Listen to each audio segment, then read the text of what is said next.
Rasulullah Shallallahu Alaihi Wasallam pernah naik ke Gunung Jabal Kaf dan bertanya tentang kekuasaan Allah. Di sana beliau mengetahui bahwa di bawah gunung ini terdapat 500 bukit yang dibuat dari air yang dibekukan, bukan es atau salju. Sahabat beriman yang dirahmati Allah Subhanahu wa Ta'ala, salah satu tempat yang penuh dengan misteri adalah Gunung Jabal Kaf. Di wilayah Gunung Jabal Kaf terdapat 500 bukit yang konon terbuat dari air yang dibekukan, namun bukan dari es atau salju seperti yang bisa kita temui. Konon Jabal Kaf dianggap sebagai gunung terbesar yang menjadi induk bagi semua gunung di seluruh dunia. Namun apakah ini benar adanya? Fakta mengenai gunung ini masih penuh misteri, dan hanya beberapa orang yang memiliki pengetahuan tentangnya. Bentuk dan ukuran Jabal Kaf masih menjadi pertanyaan besar. Rasulullah Shallallahu Alaihi Wasallam pernah bersabda bahwa di balik Gunung Kaf terdapat sebidang tanah putih yang luasnya seperti 7 kali lipat luas dunia. Di sana, persak dengan malaikat yang memegang bendera dengan tulisan La ilaha illallah Muhammadur Rasulullah. Setiap Jumat malam, mereka berkumpul untuk merendahkan diri kepada Allah dan memohon keselamatan bagi umat Muhammad Shallallahu Alaihi Wasallam. Namun bagaimana Gunung Jabal Kaf diciptakan? Masih menjadi pertanyaan. Konon gunung ini terbuat dari zamrud hijau yang mempengaruhi warna biru langit dunia. Bukit-bukit mengelilingi gunung ini ke segala penjuru untuk menjaga agar bumi tidak bergerak bergoncangan. Satu malaikat besar yang kuat menjaga gunung ini. Gunung Jabal Kaf juga memiliki peran penting dalam menjaga kestabilan bumi. Rasulullah Shallallahu Alaihi Wasallam pernah naik ke Gunung Jabal Kaf dan bertanya tentang kekuasaan Allah. Di sana beliau mengetahui bahwa di bawah gunung ini terdapat 500 bukit yang dibuat dari air yang dibekukan, bukan es atau salju. Ini adalah daya tahan terhadap lapisan-lapisan bumi agar tidak hancur terbakar oleh api neraka yang ganas. Gunung Jabal Kaf juga terhubung dengan keyakinan tentang surga seluas langit dan bumi. Ini menggambarkan kebesaran Allah yang menciptakan segala sesuatu dengan pasangan, seperti langit dengan bumi, matahari dengan siang, dan malam. Ini adalah tanda kebesarannya. Selain Gunung Jabal Kaf, ada juga Gunung Nun yang terletak di daerah paling timur dunia. Gunung Nun ini memiliki karakteristik yang mirip dengan Gunung Jabal Kaf, tetapi penduduknya terdiri dari kaum wanita. Gunung Jabal Kaf menjadi tempat tinggal bagi para waliullah dari golongan laki-laki gaib, sedangkan Gunung Nun dihuni oleh perempuan gaib. Mereka hidup dalam kesederhanaan dan beribadah menjauh dari kehidupan duniawi. Seluruh cerita ini menjadi semakin menarik dengan peristiwa Isra dan Mikraj, di mana Rasulullah Shallallahu Alaihi Wasallam melihat Gunung Jabal Kaf dan bertemu dengan komunitas yang menghuni gunung ini. Mereka adalah keturunan Bani Israel yang hidup setelah Nabi Musa AS. Mereka memiliki tata cara hidup yang unik, seperti tidak pernah tertawa, selalu membuka rumah mereka, memiliki masjid yang jauh dari pemukiman, dan menguburkan orang yang meninggal di depan rumah mereka sebagai pengingat kematian. Semua ini adalah bagian dari kehidupan mereka yang sangat berbeda dan diatur dengan bijak. Mereka menjalani hidup mereka dengan tujuan akhirat yang kuat dalam pikiran mereka. Akhirnya ketika pertemuan dengan Rasulullah Shallallahu Alaihi Wasallam berakhir, komunitas ini memberikan pesan dari Nabi Musa AS kepada Rasulullah dan beliau mengajar mereka tentang Islam dan Al-Quran. Pertemuan ini memberikan pandangan yang menakjubkan tentang kehidupan mereka yang penuh ketakwaan dan kebijaksanaan. Misteri Gunung Jabal Kaf ini tetap menjadi salah satu rahasia terbesar di muka bumi ini. Meskipun teknologi modern belum mampu mengungkapnya, kisah ini menginspirasi kita untuk menghormati alam semesta dan menghargai kebesaran Allah Subhanahu wa Ta'ala. Ciri-ciri Gunung Kaf dan Gunung Nun yang konon katanya menjadi tempat para wali Allah. Sebelumnya sudah diberitahukan bahwa tidak ada yang tahu pasti seperti apa Gunung Jabal Kaf ini dan di mana letaknya. Tiada satu manusia pun di bumi yang tahu pasti Gunung Kaf ini. Banyak yang mempunyai pendapat keberadaan Gunung Jabal Kaf ini. Dalam bagian kedua ini, dan tetap dikutip oleh Bondowoso Network dalam unggahan video kanal YouTube Tafakur Fidin yang menjelaskan tentang tempat tinggal para wali Allah. Gunung Kaf merupakan suatu daerah yang gaib, tidak ada di alam nyata. Kehidupan di Gunung Kaf semuanya bersifat tersembunyi, dan sisi gaibnya pun setara dengan sisi gaib alam malaikat. Konon katanya tidak jauh dari Gunung Kaf tersebut terdapat sebuah pulau, yakni Pulau Al-Habir, tempat bertumbuhnya dua arus air laut dan sungai. Di pulau itulah Nabi Khidir tinggal. Selain Gunung Kaf terdapat juga Gunung Nun. Gunung Nun terletak di daerah paling timur dunia, ada yang mengatakan berada di daerah Pulau Kalimantan. Gunung Nun ini merupakan daerah yang hampir mirip dengan Gunung Kaf. Yang menjadi pembeda dengan Gunung Kaf adalah jika Gunung Kaf penduduknya semua kaum lelaki. Sedangkan Gunung Nun semua penduduknya yang berjumlah 30 orang adalah dari kaum wanita. Penghuni Gunung Nun merupakan perempuan ghaib, baik Gunung Kaf dan Gunung Nun, Bukit Merah, Pulau Al-Qadir, Tembok Zulkarnain, dan Ohayat dan berbagai alam para wali Allah lainnya. Hanya para wali dan orang syoli saja yang bisa pergi ke tempat tersebut. Gunung Kaf kotanya para wali. Ini menurut Syekh Muhammad Nazim Adil Al-Hakani, Gambaran beradu Gunung Jabal Kaf pada tanggal 27 Rajab, tahun ke-11 setelah Nabi Muhammad SAW diangkat menjadi Rasul, yang berarti beliau sudah berumur 51 tahun. Beliau dipanggil Allah untuk menghadapi banyak dengan Isra dan Mikraj sebagai tempat menyampaikan masuk tersebut, padahal perjuangan Islam dikala itu menghadapi ujian yang sangat berat. Gangguan dan hina semakin hebat, dengan demikian peristiwa Isra dan Miraj dimaksudkan untuk menambah kekuatan iman dan keyakinan. Beliau sebagai Rasul yang diutus oleh Allah ke tengah-tengah manusia untuk menyampaikan risalahnya. Ketika Rasulullah menjalani Miraj, beliau melihat sebuah gunung yang cukup besar yang bernama Gunung Jabal Kaf. Ia berada di sebuah padang perak. Padang perak berkilau yang menghambar di belakang gunung itu, dan masih ada 70 gunung yang lainnya lagi. Dan di belakangnya terdapat suatu kota di antara kota-kota itu, ada yang berpenghuni makhluk dari jenis Bani Adam. Maka setelah Rasulullah sampai di sana, mereka dengan serta-merta mengucapkan salam dan memuji atas kemurahan Allah Subhanahu wa Ta'ala yang telah mempertemukan mereka dengan Rasulullah dan serta menyatakan keimanannya pada beliau. Siapakah kalian? Tampaknya kami belum pernah melihat kalian. Begitu sapa Rasulullah di awal perjumpaannya, maka seorang pemimpin mereka tampil maju ke depan dan menerangkan jati dirinya. Kami merupakan komunitas kaum Bani Israel, yang hidup setelah Nabi Musa AS diutus oleh Allah. Namun setelah wafat, terjadilah huru-hara dan perpecahan antara Bani Israel sehingga dapat menimbulkan berbagai bencana yang begitu dahsyat. Pada waktu itu, tidak kurang dari 43 nabi terbunuh, sehingga masyarakat tidak lagi mengetahui mana yang hak dan mana yang batil. Saat Rasulullah berkeliling dan melihat rumah para orang di Gunung Haf itu, terlihat dalam tipi yang sama dan terlihat rapi. Ya mengapa? Tanya Rasulullah. Masyarakat di sini jawab mereka, berbahan komunitas satu hati, duduk sama rendah, berdiri sama tinggi, beras sama dipikul, dan ringan sama dijinjing, tidak sama dengan kehidupan yang berada di dunia manusia. Penghuni Gunung Kaf tidak mengenal perbuatan dosa dan tidak pernah melakukan dosa, karena penghuni Gunung Kaf sangat takut kepada hukuman Allah setelah kematian. Penghuni Gunung Jabal Kaf ini juga sangat taat beribadah kepada Allah Subhanahu wa Ta'ala dan menyerahkan semua kehidupannya kepada Allah termasuk untuk masalah kehidupan sehari-hari dari urusan dunia. Kisah Bani Israel di Jabal Kaf, kajian kitab tafsir Yasin Sehamami oleh Al-Marwi disadur dari tafsir surat Yasin Syekhamami, Zada halaman 11 ayat 36. Subhanalladzi walaqalas wajakullaha mimma tumbitul ara. Wa min anfusihim wa mimalaya. La'amun yang artinya Maha Suci Allah yang menciptakan semua berpasang-pasangan, dari apa yang ditumbuhkan dari bumi serta dari diri mereka, dan dari apa yang tidak mereka ketahui. Qiyas 36. Pada ayat wa mimalaya lamun, dari apa yang tidak mereka ketahui, Syekh Hamamizadah mengutip sebuah hadis Rasulullah Shallallahu Alaihi Wasallam ketika beliau diisrakan. Kisah dalam hadis tersebut adalah kisah tentang Bani Israel sepeninggal Nabi Musa AS. Kemudian setelah itu terjadi fitnah berupa perselisihan dan pertikaian sehingga melahirkan peperangan di antara mereka. Mereka satu sama lain saling bunuh-membunuh sampai tidak disadari. Dalam waktu singkat dalam peperangan tersebut telah terbunuh sebanyak 43 Nabi Allah. Kemudian Allah datangkan lagi 200 orang laki-laki yang ahli ibadah dan zuhud. Mereka mengajak kepada kebaikan, dan mencegah kepada kemungkaran. Namun 200 laki-laki tersebut dibunuh oleh mereka dalam peperangan mereka, sehingga kondisi umat saat itu menjadi kacau balau, saling tuduh sesat, dan mengkafirkan satu sama lainnya. Adalah satu golongan dari Bani Israel yang mereka tidak pernah ikut-ikutan dalam pesta pertikaian dan perselisihan Bani Israel saat itu.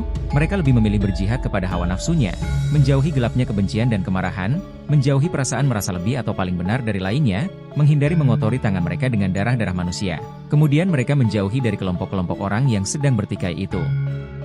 Maka sampailah mereka di tepi pantai di suatu lautan, dan mereka bermunajat menyeru doa kepada Allah Subhanahu wa Ta'ala.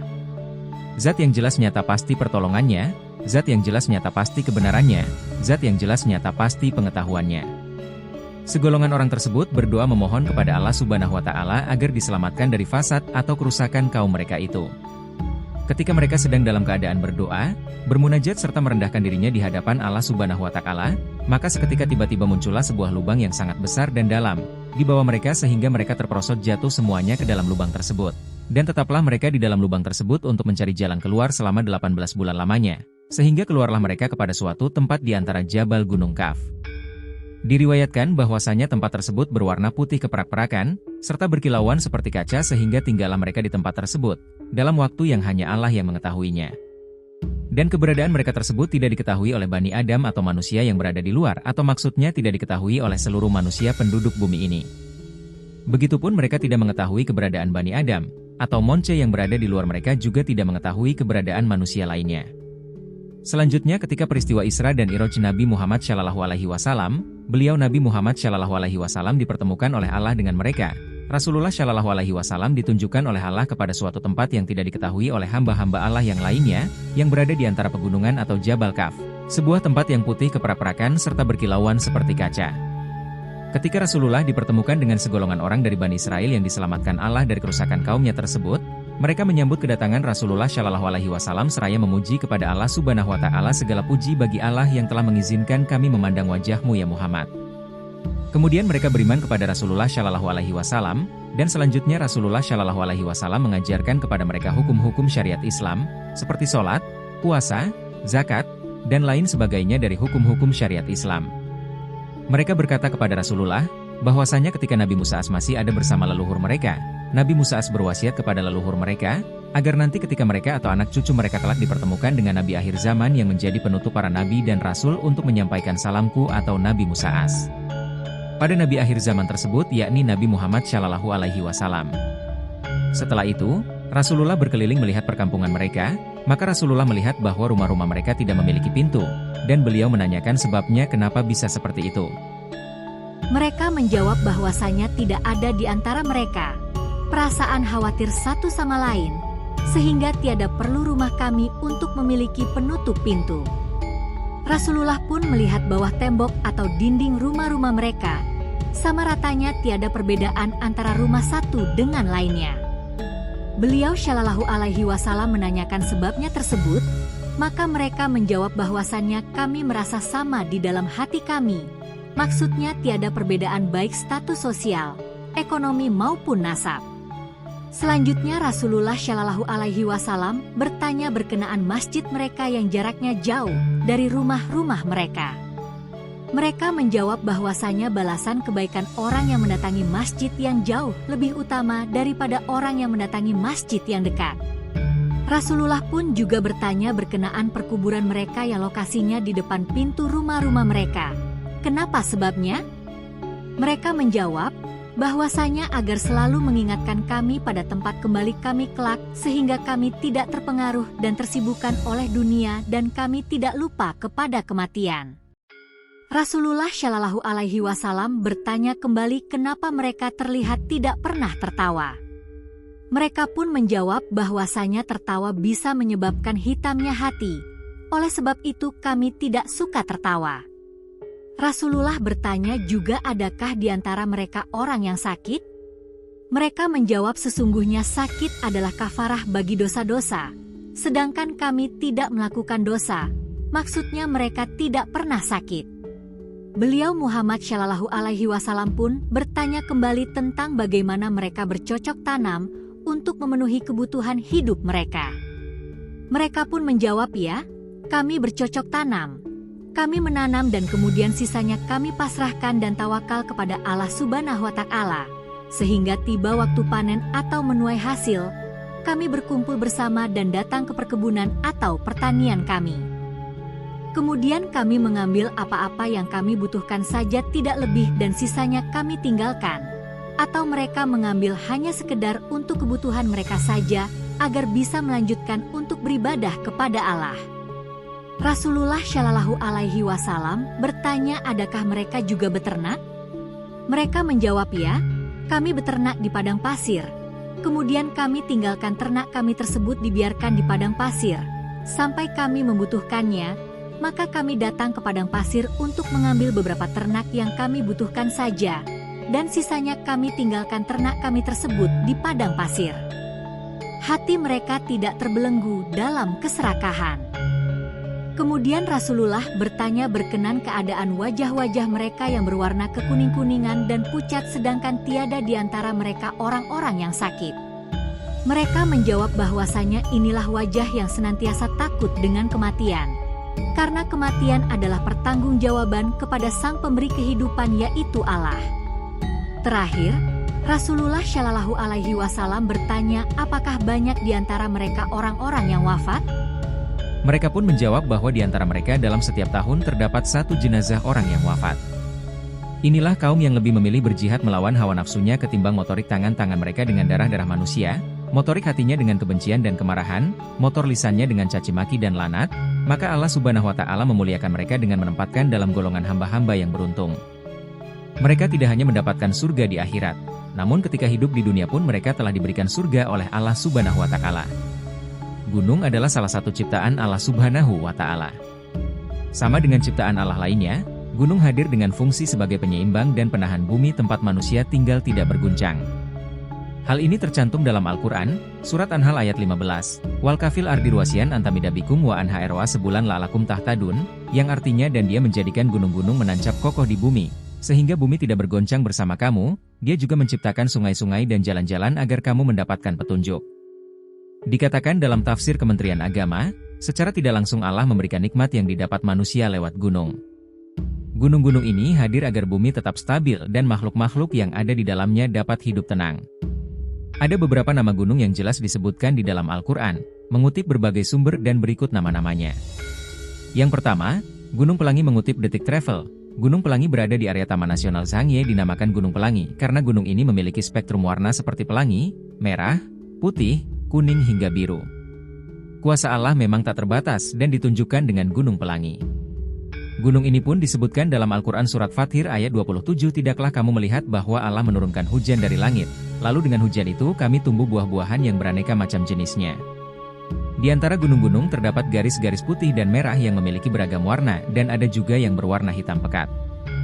Jika merujuk pada Surat Al-Fathir, ciri-ciri yang disebutkan mirip dengan penampakan dari Gunung Pelangi yang di Cina, hal ini sebagaimana yang dijelaskan oleh Bunyamin Muhammad YID 39. Pemilik Travel Anur, M. Arif Makassar saat berbincang dengan Detik Travel. 1400 tahun yang lalu, Al-Quran menceritakan di dalam Surat Al-Fathir ayat 27, yang artinya kurang lebih seperti ini. Di antara gunung-gunung ada yang bergaris, garisnya apa? Bitun wahom, garis putih dan garis merah. Muktalibun alwanuhu bukan hanya garis putih dan garis merah saja, akan tetapi berbagai macam warna. Kalau dibahasakan bahasa kita, bahasa Indonesia, kita katakan pelangi jelas bunyinya Min ketika mengunjungi wisata itu pada awal Mei 2018. Bersama rombongan Haltur Himpun atau Himpunan Penyelenggaraan Umroh dan Haji. Kemudian, disambungkan ayat itu, yang anehnya adalah kalau pelangi tidak ada hitamnya, tapi di ayat ini ada diterangkan, Wakorobi busuk. Bahkan ada yang hitam pekat. Nah, inilah mukjizat Al-Quran yang beribu tahun lalu Allah sudah ungkapkan yang diturunkan melalui perantara Jibril ke Muhammad Shallallahu Alaihi Wasallam, tapi baru tahun 2010 kemarin ditetapkan oleh UNESCO bahwa inilah situs warisan dunia. Kabar alumni Universitas Al-Azhar Kairo Mesir. Wallahu alam. Yang kedua, Gunung Sinai. Nama Bukit Tursina atau Gunung Sinai disebutkan beberapa kali di dalam Al-Quran. Salah satunya pada surat Atin ayat 2 yang berbunyi, Waturishinin, yang artinya dan demi Bukit Sinai. Bukit Tursina juga disebutkan dalam surat Al-Kasyas ayat 46, sebagai tempat turunnya peringatan pada Nabi Musa AS untuk disampaikan ke kamarnya, dan tiadalah kamu berada di dekat Gunung Sinai, ketika kami menyuruh Musa, tetapi kami beritahukan itu kepadamu sebagai rahmat dari Tuhanmu, supaya kamu memberi peringatan kepada kaum Quraisy, yang sekali-kali belum datang kepada mereka atau pemberi peringatan sebelum kamu agar mereka ingat. Mengutip buku Fizilat Al-Quran, oleh Syekh Qut menjelaskan, Bukit Tursin atau Gunung Sinai adalah tempat yang sangat penting bagi Nabi Musa AS. Sebab, tempat ini menjadi lokasi terjadinya dialog antar Nabi Musa dengan Allah. Yang ketiga, Gunung Judi. Nama gunung yang tercantum dalam Al-Quran selanjutnya adalah Gunung Judi. Di dalam kitab Teaser Ilmu mengenai ayat-ayat Sain, dalam Al-Quran mengatakan Al-Quran tidak secara spesifik menjelaskan letak pemukiman kaum Nabi Nuh. Namun menurut penjelasan Maulana Yusuf Ali dalam bukunya Tafsir Al-Quran, bukit atau Kurung Judi terletak di wilayah yang mencakup distrik Botan di Turki, dekat perbatasan negara-negara Turki dan Suriah saat ini. Dataran tinggi dari rangkaian pegunungan Ararat yang besar mendominasi wilayah ini. Adapun di dalam Al-Quran, surat Hud ayat 44, hanya menyebutkan lokasi mendaratnya bahtera Nabi Nuh, yaitu wahai bumi, telanlah airmu, wahai langit, hujan, berhentilah. Kemudian air pun surut, perintah pun selesai, dan kapal itu berlabuh di atas Gunung Judi, lalu dikatakan binasalah orang-orang yang zalim. 4. Gunung Kaf. Gunung Kaf adalah gunung yang keindahannya disebutkan dalam Al-Quran. Surat Kaf ayat 10 dan 11 ayat ini menyebutkan bahwa Gunung Kaf adalah tempat yang dikelilingi oleh laut dan bawah di atasnya adalah pintu gerbang menuju neraka atau surga. Dan pohon kurma yang tinggi-tinggi yang mempunyai mayang yang bersusun-susun untuk menjadi rezeki bagi hamba-hamba kami, dan kami hidupkan dengan air itu tanah yang mati atau kering. Seperti itulah terjadinya kebangkitan dari semua gunung yang ada di dunia. Gunung Kaf masih menjadi gunung yang amat misterius. Belum terungkap baik di mana letaknya dan juga bagaimana bentuknya. Yang kelima, Gunung Kaum Samud. Kisah kaum Samud dan Nabi Syolehas tercantum di dalam Al-Quran. Sasib bisu dari kisah ini adalah gunung-gunung yang dipahat menjadi rumah di lembah Hijr. Pada masa itu, Nabi Syolehas diutus kepada kaum Samud agar mau menyembah Allah Subhanahu wa Ta'ala. Kaum ini mendirikan istana dan memahat gunung-gunung untuk dijadikan rumah mereka. Namun karena tidak percaya kepada Allah Subhanahu wa Ta'ala, kaum Samud ditimpa gempa dan menjadi mayat-mayat bergelimpangan di tempat tinggal mereka. Mengenai dengan peristiwa ini, termaktub dalam Al-Quran, Quran Surat 74, ingatlah ketika Allah menjadikan kalian sebagai pengganti-pengganti sesudah kaum Ad dan memberikan tempat bagi kalian di bumi. Kalian mendirikan bangunan-bangunan megah di dataran rendahnya dan memahat gunung-gunungnya menjadi rumah. Oleh karena itu renungkanlah di nikmat Allah dan hindarilah melakukan kejahatan di bumi dengan berbuat kerusakan. Gunung merupakan salah satu ciptaan Allah yang banyak tersebar di permukaan bumi. Sekilas terlihat bahwa gunung yang menjulang tinggi tersebut berada dalam posisi diam, padahal setiap gunung bergerak. Perihal pergerakan gunung telah dijelaskan melalui Al-Quran, jauh sebelum para ilmuwan melakukan penelitian sains. Dalam surat An-Nam ayat 88, Allah Subhanahu wa Ta'ala berfirman, dan kamu lihat gunung-gunung itu, kamu sangka dia tetap di tempatnya, padahal ia berjalan sebagai jalannya awan. Dan begitulah perbuatan Allah yang membuat dengan kokoh tiap-tiap sesuatu. Sesungguhnya Allah mau mengetahui apa yang kamu kerjakan. Mengutip buku Dimensi Sains Al-Quran oleh Muhammad Arifin dan kawan-kawan, dijelaskan bahwa ayat ini mengisyaratkan satu dari sekian banyak sunatullah yang terdapat di alam raya. Gerak gunung yang disebutkan dalam surat An-Nam ayat 88 ini, bukanlah gerak yang dilakukan oleh gunung itu sendiri, melainkan gerak yang mengikuti gerak bumi karena gunung merupakan bagian paling menonjol di atas permukaan bumi. Gerak bumi telah menjadi fakta ilmiah yang diperkuat penelitian yang dilakukan oleh para ahli zaman sekarang. Beberapa bentuk gerak bumi dapat dilihat melalui satelit dan pesawat antariksa. Di antara gerak itu adalah perputaran bumi pada porosnya sebanyak 1 kali setiap 24 jam, dan gerak berputar mengenai matahari 1 kali dalam 1 tahun, 36.525 hari. Jadi gerakan gunung merupakan bagian dari gerakan bumi. Kalangan ahli melihat adanya perubahan batuan gunung dan bumi pada umumnya yang terus-menerus, baik secara perlahan, lamban, maupun sarah tiba-tiba. Seperti ketika terjadi bencana alam, inilah yang juga menjadi tanda bahwa permukaan bumi bergerak, termasuk gunung. Pada abad ke-17 Masehi, James Hutton mengumumkan prinsip perubahan kulit bumi secara perlahan dan terus-menerus selama fase-fase geologi. Berdasarkan pembagian sains ini, gejala munculnya gunung dan hilangnya gunung yang lain atau berkurangnya gunung di satu tempat dan bertambahnya gunung di tempat lain merupakan proses yang terjadi seiring perkembangan zaman. Gunung seolah-olah berpindah dari satu tempat ke tempat lain dan mengalami pelarutan akibat faktor erosi. Selain itu juga dapat dimengerti gerakan gunung bersama kulit bumi yang terjadi akibat dislokasi daratan. Teori lempengan bumi menyatakan bahwa pada lapisan batu bagian luar bumi tersebar jaringan belahan yang sangat besar dibagi menjadi beberapa lempengan mengapung di atas lapisan panas elastis, yang disebut mantel bumi dan membantu gerak lempengan itu. Gunung bergerak bersama lempengan dengan gerakan yang amat lambat yang tidak dapat diketahui oleh manusia, sehingga manusia mengira gunung diam. Akan tetapi sains membuktikan gunung itu bergerak sepanjang jutaan tahun. Diperkirakan gerakan terus-menerus yang sangat lambat itu berkisar antara 112 cm per tahun dalam sebuah gejala yang disebut dislokasi daratan. Gunung bergerak bersama lempengan-lempengan bumi selama bertahun-tahun. Jadi anggapan bahwa gunung itu tetap diam dan tidak sesuai dengan fakta ilmiah atau hanya berupa perkiraan belaka. Oleh karena itu, Al-Quran Surat An-Naml ayat 88 mengungkapkannya, dengan kata tasabuha, kamu mengira sesuai dengan tingkat pengetahuan umat Islam ketika diturunkan Al-Quran. Ayat-ayat Al-Quran tentang gunung. Selain surat An-Naml ayat 88 terdapat beberapa ayat lain yang juga menjelaskan tentang gunung. Gunung yang dalam bahasa Arab disebut Jabal ini telah disebutkan dalam Al-Quran sebanyak 39 kali. Melalui buku sains dalam Al-Quran, Saminan Ismail dan Mustansir Yahya menjabarkan beberapa ayat Al-Quran yang membahas tentang gunung. Yang pertama gunung-gunung bertasbih. Surat Al-Isra, 44. Langit jam 7, bumi dan semua yang ada di dalamnya bertasbih kepada Allah. Dan tak ada suatu pun melainkan bertasbih dengan memujinya. Tetapi kamu sekalian tidak mengerti tasbih mereka. Sesungguhnya dia adalah maha penyantun lagi maha pengampun. 79. Maka kami telah memberikan pengertian kepada Sulaiman tentang hukum yang lebih tepat. Dan kepada kami masing-masing mereka telah kami berikan hikmah dan ilmu. Dan telah kami tunduk gunung-gunung dan burung-burung. Semua bertasbih bersama Daud, dan kamilah yang melakukannya. Surat Satot ayat 18. Artinya, sesungguhnya kami menundukkan gunung-gunung untuk bertasbih bersama dia di waktu petang dan pagi. 2. Gunung tempat berlindung. Surat An-Nahl ayat 68, dan Tuhanmu mewahyukan kepada lebah, buatlah sarang-sarang di bukit-bukit, di pohon kayu, dan di tempat-tempat yang dibikin manusia. Surat An-Nahl ayat 81, dan Allah menjadikan bagimu tempat bernaung dari apa yang telah Dia ciptakan, dan Dia jadikan bagimu tempat-tempat tinggal di gunung-gunung, dan Dia jadikan bagimu pakaian yang memeliharamu dari panas dan pakaian baju besi yang memelihara kamu dalam peperangan.